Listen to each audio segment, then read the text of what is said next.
dirty water. Ye Olde Fleece. Generally accepted. The Shakespeare Theatre, Kendal's first purpose-built theatre. Mannings Yard, Thomas Sands, 1606 to 1681, cloth merchant of Dr. Mannings Yard, formerly Braithwaite. On this site once stood Whitehall, believed to have been Angel's Yard, is all that is left of the Angel Lane which stood on this site. Pretty lights on the floor.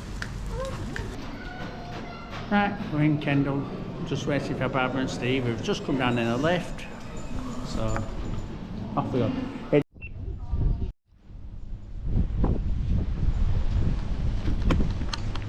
Yeah, I'm not actually allowed to film inside the building, so I can only film outsides. Again, sorry about the wind noise if you can hear it. It's just I forgot to bring my microphone with me, so I can't protect you from the wind noise.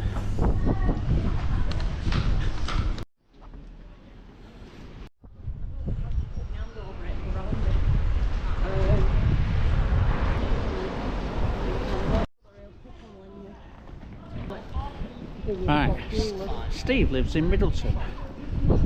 We're in Kendal, and he's found an hardware shop that he thinks he'd like to go in, because he's looking for an hardware shop. Yeah, so it's Middleton's Home Hardware Shop. Quite fitting for Steve. What's up? Come on then. Who's this up here then?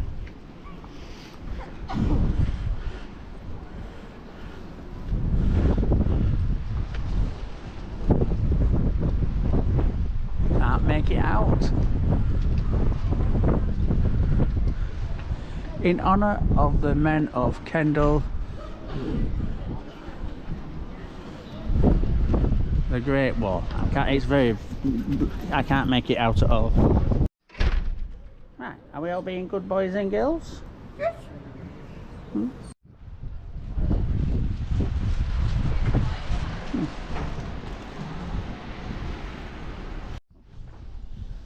We decided to have a wander while we were waiting for them in there.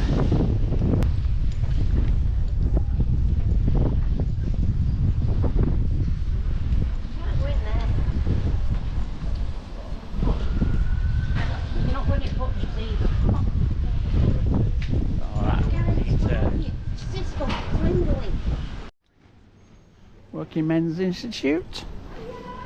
Oh, that's nice. The Olde Fleece Office Yard.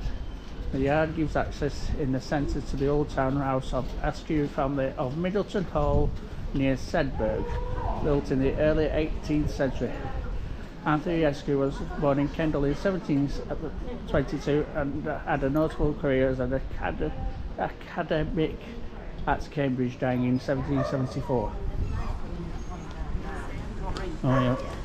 Oh, hello.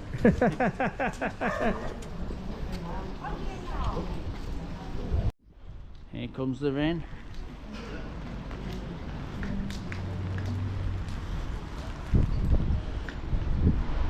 Yeah, not much down that way. Kendal Unitarian Chapel.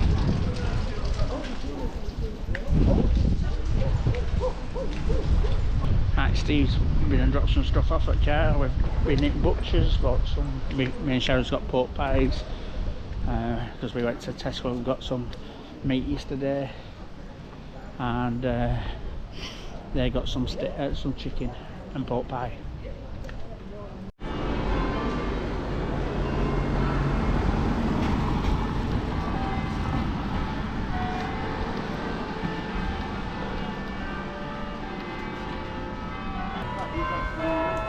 Dirty water.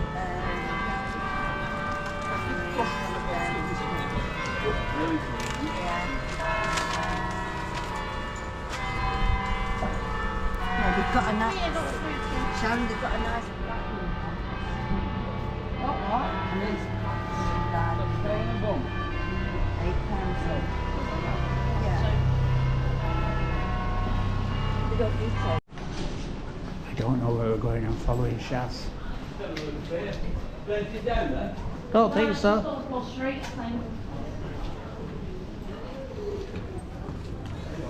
Just a little street. Come on.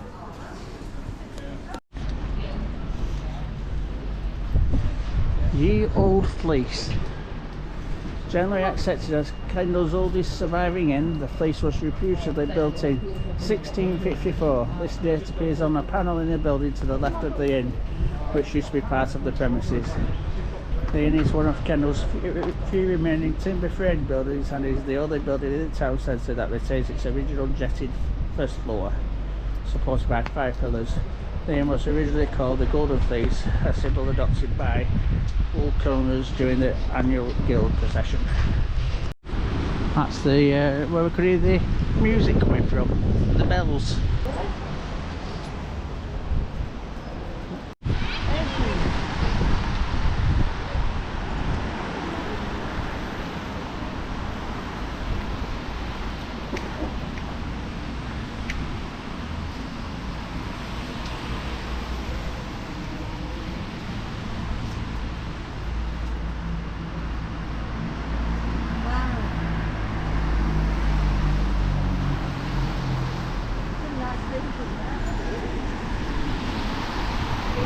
Fish Express. The Shakespeare Theatre, Kendal's first purpose-built theatre designed by local architect John Richardson, was opened at the top of this yard in 1829. The nationally famous actor Edmund Keir played here in 1832, but general poverty in the town and opposition from Quakers, Presbyterians and temperance groups forced its closures after 5 years. It continues in use as a ballroom for many years and was converted to a church in 1994. This yard, Thomas Sands, 1606 to 1681, cloth merchant and former Mayor of Kendal, founded a school and 8 almshouses for poor widows.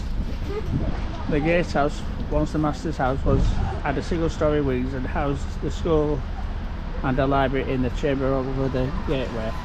The houses were built in 1852 by Kendal architect Miles Thompson. In 1886 the school merged with Kendal Grammar School, which was succeeded in 1980 by Kirkby Kendal School, whose trustees still own the property. The date stone shows the Shearman's tools and the Sands family arms.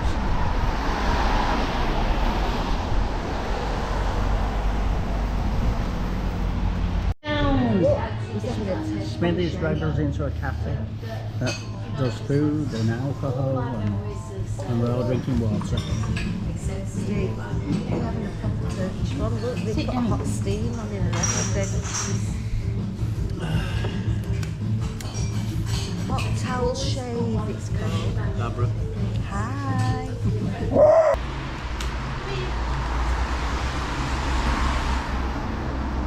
Dr. Mannings Yard, formerly Braithwaite Yard. In this house, George Braithwaite Dyer established a dry slabs business in 1713, supplying dye stuffs, almond fullers, earth and other technical materials to the local textile trade. Down the yard were the workers' cottages, the counting house or office, over the archway, a rope walk, a weaving shed and a dye house. The family were noted Quakers and philanthropists and set up a soup kitchen in the early 40s and a school for industry for poor children. Dr. Manning practiced here for many years in the early 1900s. Hey, brother. Is it a bar? Come on, darling, this way. Pillow was laid by the... Can't read that. No, On this site once stood Whitehall, believed to have been an exchange hall for Kendal's cloth trade with Virginia. It was replaced in 1825 by a new Whitehall designed by Kendal architects Francis Webster and incorporated the billiards room, newsroom, lecture hall and ballroom, converted to Town Hall in 1859. This forms the southern part of the present building. Extensions were commenced in 1893 when Alderman William Bindloss and Mrs. Bindloss made a very generous contribution towards the cost of the alterations and improvements. A new tower was added for the clock and the 11 bells which were rung for the first time on the occasion of Queen Victoria's Diamond Jubilee in 1897. Angel's Yard is all that is left of the Angel Lane which stood on this site until the 1980s. Once one of Kendal's oldest hosteleries, its premises, brewhouse, stabling and outbuildings ran behind Ludlow Street, and in the area now occupied by South Lakeland District Council offices and car park. The Angel Lane is said to have taken its name from the 1745 when Ronnie Prince Charles troops passed through the town. Some soldiers broke into the inn and the occupants fled, leaving behind a little child. On seeing an angel standing beside the child brandishing a drawn sword, the soldiers ran away in fear of divine punishment.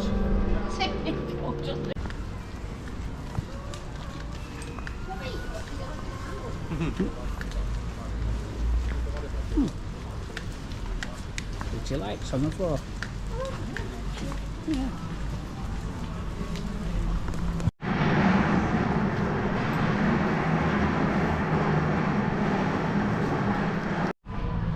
Right, I think we're going to call that the end of the video. If you've liked the video, give us a thumbs up. If you haven't done already, if you could subscribe, that'd be great. It helps the channel grow. And if you do subscribe, remember to hit the notification icon. That way you'll see us in our next video and when we post that one. So all there's left to say is goodbye. Bye, Shaz. Bye.